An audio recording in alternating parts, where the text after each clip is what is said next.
আসি পরের খবরে। নেপালে ভারী বৃষ্টিপাতের জের সেখানে ভয়াবহ বন্যা এবং ভূমিধসে কমপক্ষে শতাধিক জন ইতিমধ্যে প্রাণ হারিয়েছে এবং মৃতের সংখ্যা বেড়ে দাঁড়িয়েছে 112 জন।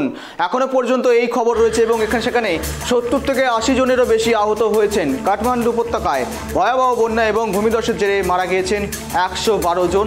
নেপালের স্বরাষ্ট্র মন্ত্রণালয়ের মুখপাত্র দিল কুমার তামাং বার্তা দিয়েছেন মৃতের সংখ্যা আরও বাড়তে পারে। বৈঠক ডেকেছেন নেপালের ভারপ্রাপ্ত প্রধানমন্ত্রী এবং ভারপ্রাপ্ত প্রকাশ মান সিং, স্বরাষ্ট্রমন্ত্রী, স্বরাষ্ট্র সচিব, নিরাপত্তা সংস্থাগুলির প্রধান সহ বিভিন্ন মন্ত্রীদের নিয়ে জরুরি বৈঠক ডেকেছেন। নেপাল জুড়ে ইতিমধ্যেই সব স্কুল 3 দিনের জন্য বন্ধ ঘোষণা এবং চলমান সব পরীক্ষা স্থগিতের নির্দেশ দেওয়া হয়েছে। দেশটির সরকার ইতিমধ্যেই এই সমস্ত পদক্ষেপ গ্রহণ করেছে। নেপালের রাজধানী কাঠমান্ডু বন্যার কারণে প্রধান সঞ্চালন লাইন বাধাগ্রস্ত হওয়ায় সারাদিন বিদ্যুৎহীন ছিল, তবে সন্ধ্যায় বিদ্যুৎ পুনরায় চালু হয়েছিল গতকাল। আর আজও একই রকম পরিস্থিতি। বৃষ্টিপাতের কারণে, ভূমিধসের কারণে কাঠমান্ডুতে প্রবেশের সমস্ত পথ বাধাগ্রস্ত হয়েছে। ইতিমধ্যেই পুলিশ জানিয়েছে কাঠমান্ডুতে 226টি বাড়ি ডুবে গিয়েছে। ক্ষতিগ্রস্ত এলাকার নেপাল পুলিশের প্রায় 3000 নিরাপত্তা কর্মীর একটি উদ্ধারকারী দল মোতায়েন করা হয়েছে।